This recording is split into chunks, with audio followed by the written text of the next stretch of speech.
Welcome to our bonus podcast, More Mercy, where we dig deeper into the subjects that matter to you.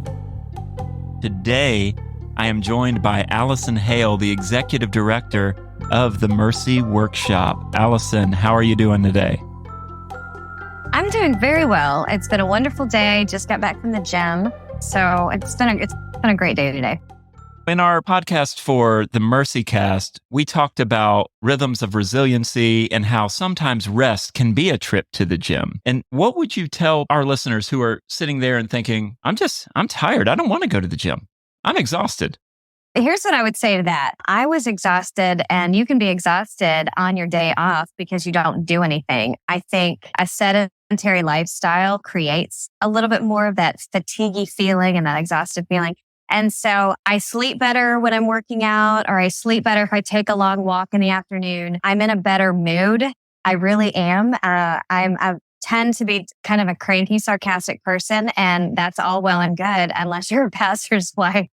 But my moods are improved, my career life is better, and I sleep better. So those are 3 reasons to get moving in some way. Well, and it's interesting because you say sedentary lifestyle, but I know you and I know the work that you're doing through Mercy Workshop, and you are anything but sedentary. And I think a lot of us think, well, I'm busy. I don't have time to do that. But we actually don't have time to not do that. Yeah. You're either going to spend the time in the gym or out on a walk, or you're going to spend that time in the hospital. Honestly, right. I feel like I'm so passionate about just being healthy. Just either you take care of it now or you're going to end up paying for it later. And people sit all day in an office, or I used to sit all day like making jewelry or sitting at my desk counseling. And it's exhausting just sitting there, I feel like. And so I've started kind of getting up every hour, going down those horrible stairs at the workshop, walking around the tables, and just maybe standing up at my desk just to get some stuff done, because you just have to keep moving. You really do. And I'm 47. So my husband says I'm really super close to 50, which I'm 3 years away from 50.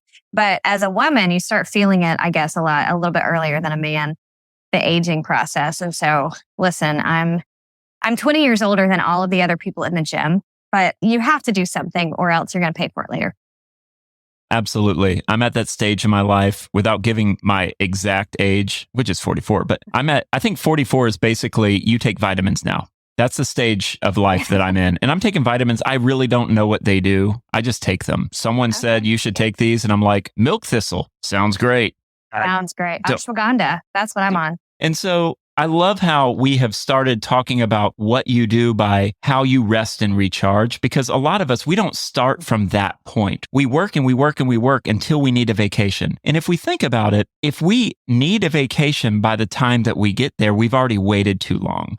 We need to create these rhythms where we're kind of resting as we're going. I tell people I'm probably not going to retire because I'm taking my retirement now. I'm retiring as I go. That's kind of my approach. And so with the work that you do, resting makes a lot of sense. But for our listeners at home, they don't really know what Mercy Workshop does. So could you tell us a little bit about that?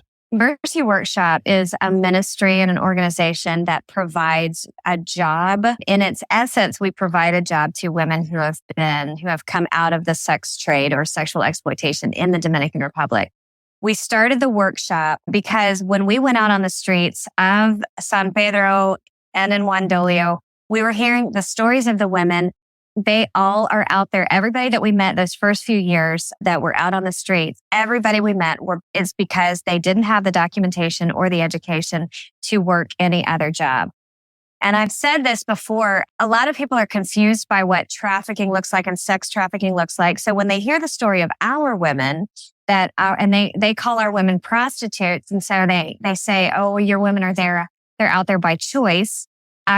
I always come back with, when you only have one choice, then it's not a choice. When every other choice is taken away from you, your documentation, your education, your poverty level has put you in a place, the people around you pimped you out as children when you were a child. Those choices are diminished to where there's only one way to feed your family. That's not a choice. No, that's exploitation. That's yeah. Exactly. It's somebody exploiting your vulnerability.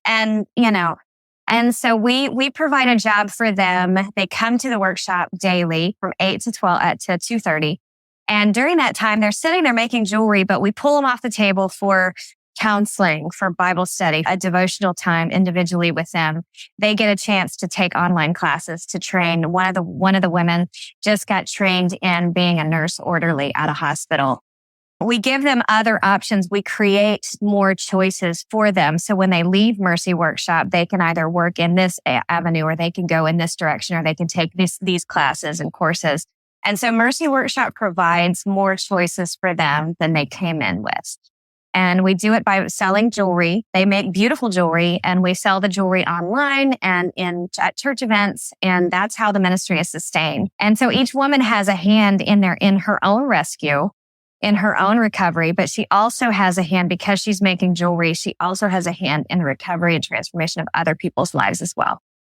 And what I love about Mercy Workshop is when people come in, you give them kind of an easy on-ramp to working with you and learning skills. Could you describe what that looks like?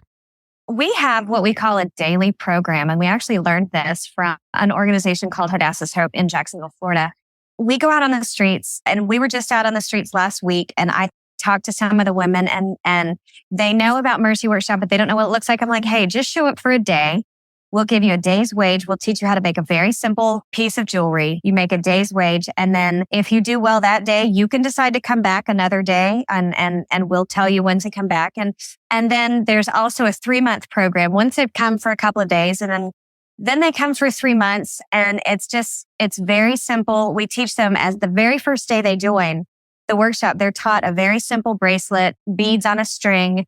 But at the same time, they're thinking about certain questions that I have for them. All they have to do is put a bead on a string, a bead on a string, a bead on a string. But in the back of their mind, I've already planted a question. Hey, in a couple of hours, I'm going to pull you off the table. We're going to talk. I want you to be thinking about these things, because we're going to talk about this. And so it's very therapeutic, because by the end of the day, they've made several pieces of jewelry that are beautiful. And it doesn't require them learning how to measure a bag or measure and cut fabric. It doesn't require them learning how to make something so complicated. They actually see the fruits of their labor that same day. And that is transformational. Especially people who have been groomed and exploited and told that they can't do anything, so that they are completely reliant on their trafficker. Now they're able to create. Now they're able to see something that they made and see the value that it has. I mean, that's so beautiful. That's incredible. Yeah. And they're able to see it, because so many people post pictures of them wearing a piece of jewelry or one of the Christmas ornaments that we make. They post it on social media. So we're able to say, hey, this is what you're making. And these people are wearing it. These crazy Americans, bought it and they love it. And it's something that really gives them a lot more dignity than they would have even thought, just in that first day of arrival at the workshop. As someone who's been working in the anti-trafficking space for a while, as you engage churches about this issue, what's some of the pushback that you receive from churches that you speak in? One of the questions that I got a lot is, do you tell them that prostitution is a sin? And I say, no, I don't. I don't attack that you're a sinner because you're a prostitute. I don't attack it from that angle. We're all sinners. I talk to them about Christ's love, and I get them to understand their value in Him. And when you use the word self-esteem or value or empowerment, those are words that make the independent fundamental Christian movement, the Baptists, that I grew up with, those are kind of scary words for people to hear about women's empowerment. But at the same time, I think we're waking up to the point where we need to understand that there's exploitation going on all over the place, not just in the Dominican Republic. People need to wake up and say, hey, church, you have people being exploited the next block over, or you have people being exploited in your own town that you're not willing to open your eyes to. And understanding and telling them there's a difference. And really one of the pushbacks that I get most is, especially being a white woman, owning and accepting privilege and getting churches and getting people to understand privilege is not, maybe the word has been weaponized against white people by some political movements, but at the same time, you have to accept that you are in a privileged position and you do have to do something with that. And I think people are afraid of that word. And so I've kind of moved past, I don't use it. Certain places, I don't use the word privilege. I use the word, we have choices. Other people have not had choices. We've had many paths offered to us. These women don't have as many paths offered, but it really boils down to privilege. And so I've had to kind of be creative with my communication because I don't want to alienate people who want to help and want to hear the story. But at the same time, I think we need to accept and own what privilege is and what we need to do with it. You said two things that really caught my attention. One, this idea of how we villainize people. We see someone, well, they chose that lifestyle. Well, we don't know all the steps. Like if an overwhelming percentage of those in the commercial sex industry were sexually exploited at a young age, which there's a Yale study. I actually featured it in my book, Vulnerable Rethinking Human Trafficking. I think it's in the 90%, somewhere like maybe 97%. But at the end of the day, we have to realize that often those who we villainize are the same people who are victimized. And it's very easy for us to just throw a stone and cast judgment. But it's another thing altogether to actually listen to someone's story. Rather than creating a false narrative for them, we sit down with them, look them in the eye, treat them like a human being, and listen to them. Another piece that you said that I thought was so fascinating was talking about the privilege aspect. I wrote this in my book, and when I wrote it, I was like, I'm going to get emails from certain people, but I don't care. It's like, I basically said, we need to manage our time, our treasure, our talents, and our privilege, and leverage that for our most vulnerable neighbor. And I know that for certain people, that can be hard to hear. And I want to be a good steward of that. I want to understand that can be tough. But at the end of the day, everything that we have, we can use to better serve those most vulnerable around us. We can use to serve our most vulnerable neighbor. And with you all, I know you're connected to a church in San Pedro, but are you working with multiple churches as well? In San Pedro, we are connected with 2 other churches. There was a church plant out of our church into another area of the country, Ramon Fontana. And then there's a church revitalization going on. And so at this moment, it's just our little group as far as our ministry is concerned. We have these 3 churches that we're most intimately connected with, but then our ministry partners with other ministries and other churches just in whether it's a Mercy event or whether it's speaking or whether it's some training. We've done that in the past, and our ministry tries to connect on several different levels with different organizations that reach into vulnerabilities. We work with an organization called Spanish with a Vision that is so focused on just teaching women to read. They've found so many vulnerable women all over the country, and their vulnerability is just illiteracy, is they cannot read. So they're stuck in this one particular job all of their lives, but then they come in and they equip churches to teach literacy. They teach churches how to teach literacy, how to teach people how to read. And that's an organization that we love them and respect them so much. So we have a lot of partnerships all over the island with different organizations and different ministries. Churches here, I think, are afraid of stepping into sex trafficking, and they're afraid of what it looks like. It gets messy. It got a little messy on Sunday. I'm going to have to be honest with you. One of the women that came off the streets flirted with some of the deacons on Sunday. And, that's, I guess, but we're all together kind of helping that not to happen. But at the same time, hurt people. And also vulnerable people sometimes don't know how to act in a church setting if you're going to have to say that. But the church needs to go out. And so we're trying to encourage other churches not to encourage, hey, bring people in. How about the church kind of go out into their communities? And so we've had a little bit of that type of interaction, but we crave and pray for more. How did you debrief with the deacons after that? I think our deacons in certain aspects it happens every once in a while. They're already respectful men, but at the same time, they're also learning how to show protection and loving covering as a brother in Christ. And then just, coming and getting one of us is their biggest weapon. He was like, let me go get Allison. Hang on a minute, kind of a thing.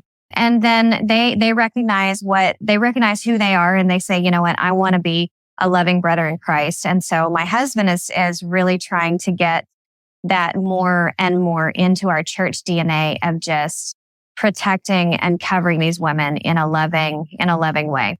And I love that because, in our churches, as we are reaching our vulnerable neighbors, they are not going to understand the culture of our church. They're not going to understand the ins and outs, and they're just going to be real. They're going to be authentic. They're going to be who they are. And in a way that is super refreshing. That is amazing. Right. But for many of us who are in churches, whether we be church leadership or we be someone who has just been a attender for years, it's very easy for us to focus on protecting ourselves, but we do so at the expense of protecting others. And I love what you just said about these are brothers in Christ who want to care for this person. They are not meeting them with judgment. They are not gossiping. They're saying, hey, this could get awkward really fast. So what I'm going to do is I'm going to bring a third person into the conversation because I may not know how to handle this in this moment. And that is perfectly okay. Right. And because I think sometimes we try to deal with things on the fly and we may not be prepared. And so kind of bringing someone else in and saying, hey, can we talk about this? Could you help me process this without judging the person? And you said with a lot of the churches that you have worked with that many are afraid to step into anti-trafficking work. I remember speaking at a church. I'll just say it. I was speaking at a church in Queens in New York, and it was a Friday night. There were a lot of pastors there. And as I'm talking about human trafficking, this one pastor, while I'm speaking, gets up and yells and says, hey, that is not our job. That is someone else's job. How dare you put that on us? I mean, he's coming at me. And I was in the middle of writing my book. I was pretty exhausted. And I think we had a little bit of a spirited interchange there. But it was really awkward because I was taken aback because I never thought someone would interrupt my talk to tell me that churches shouldn't be involved in this. And why do you think it is that churches and church leaders can be afraid to engage something like this? Well, I think it's twofold. It might be whether it's we can deal with sin that here's a yes, here's a no, don't do this, do this. And we like these lists, these clean cut lists. And I think a lot of churches, especially the churches that I grew up in, were more legalistic and external in how to look the part and how to act the part. And as long as everybody's looking the part and acting the part, everybody's fine. But when you're dealing with complex trauma and when you're dealing with sustained trauma and when you're dealing with somebody who their lifestyle is a direct result from something, it's sin, but it was sin that was imposed on them or it's sin that was committed against them. And now they're stuck in a cycle. That's a little bit messier. They would be, if they could just say, hey, stop being a prostitute. And a prostitute said, okay, I'll stop being a prostitute. And I think that's what Jesus was saying when he caught the woman in adultery. And he's like, okay, who all of you have not? And I think that story would have been so fascinating instead of, because Christ was looking at the adulterous woman who was caught in the act. And and you can't hear the air quotes on the podcast, but I'm like all over the place with the air quotes. He said to her, go and sin no more. And everybody always focuses on that. But nobody focuses on all of those men who were also sinners that they said they dropped the stone and they walked off because they know that they didn't have a dog in the fight or they weren't perfect. And what's so sad is they were face to face with Christ and they could have done something too. So it's easier to focus on somebody else's sin than it is to focus on our own. And so, but when you have sin that is as a result of trauma, as a result of a societal issue, then it's not as cut and dry. And I think churches would really rather just say, do this, don't do that, and be done, instead of saying, I'm going to have to walk with you into this long, messy process of transformation. And I'm going to have to step into your vulnerabilities. And to do that, I also have to be vulnerable. And so at this point, this is where I'm out. And I think that's where a lot of churches don't want to deal with it, because when you walk with somebody, we talked about this in your last podcast, when you end up walking with somebody through their transformation and through their vulnerability, you become vulnerable. And I think that scares so many of us. And so then it would just be easier if we could just say as a church, do this, don't do this, and be done. And that's not what it looks like. And I think there's also the temptation to avoid it, but also to do the next best thing. Like a lot of pastors and leaders that I've talked to, they're really amped on the idea of rescue, because a rescue is something like we go in, we get them out, and then we're good. But that's not what it looks like. In fact, in my work with helping churches recognize those who are prostituted in their community and care for them, I always steer clear of the word rescue. And I say that concept, yes, it can be biblical, sure. But an actual rescue is something that takes a very long time. And it might be you're spending 10 years with someone, you're getting to know them. And then ultimately you find out at the very end that you didn't rescue anything. This was a person who was empowered, and they chose to fight against what had been put on them and to fight for their own freedom. And I think at the end of the day, I like more of an empowerment model. And that's why Let My People Go, our mission is to empower the local church to fight human trafficking by loving those most vulnerable. We want to help churches find that passion and that desire to focus on the people that traffickers target and help them find their own way and just kind of walk alongside of them. You know, one thing that I'm excited, and I'm just going to go out and say it. I'm going to say it, Allison. I'm going to say it right now. Let My People Go and Mercy Workshop will be partnering. Yes. And in the next year, we are planning a Let My People Go experience. For those of you who do not know what that is, Let My People Go experience is a short-term mission trip where you go to a location to learn how to fight human trafficking by loving those most vulnerable. You interact with organizations that are on the ground, that are doing the work. You get the opportunity to talk to people in real time. You get the opportunity to see what the work looks like there, and then get the practical tools to bring home so that you can engage your most vulnerable neighbor. And we will be having an event next year, a Let My People Go experience in San Pedro in the Dominican Republic. And you will be able to work with me and Allison and their whole team. And so for more information, send us an email at info@lmpg.org. Info@lmpg, like Let My People Go.org. And we would love for you to join us on that trip. And so there will be more details in the near future. But for now, just know that next year we're going to the DR, and it's going to be a great time. And I'm excited for whoever God brings on that trip. Yeah, I spoke to my staff this week, and they're excited about that trip. That's going to be a good experience for us to join in. No, yeah, that's going to be fun. I've definitely been looking forward to it. I love the work of Mercy Workshop. I love how you all are focused on vulnerability, and you are not in any way sensationalizing the issue. You're meeting people where they are, and you're doing it from the standpoint of your own vulnerability. And that's the heartbeat of Let My People Go. We want to see churches understand that, yes, they are vulnerable, but that's what qualifies you to care for other vulnerable people. And there are people that God has for you in your community, right on your path, most likely on your daily commute. They are there. And so Let My People Go is about seeing people's eyes opened to who's already in their community so that they can meet that need. I believe in a lot of ways we are God's answer to the needs of our community. And so I've been seeing that with Mercy Workshop and just how you are just meeting people where they are. And I just think that's so beautiful. And so, Allison, thank you so much for joining us. I know that we're running out of time, and I hate ending this conversation, but I just want to say thank you for joining us today. Thank you so much. It's been an honor just to talk to somebody who is like-minded about the vulnerability. So I do appreciate that. And thank you for giving us a voice. As always, thank you for listening to More Mercy. We're glad you're here. If you've joined the paid partnership, take a moment and look at the resources. One of my favorites is the Let My People Go Handbook video curriculum. This companion guide trains you to better recognize and respond to your most vulnerable neighbors, walking you through the Let My People Go Handbook, which is also available on Amazon and for free as a downloadable ebook on lmpg.org.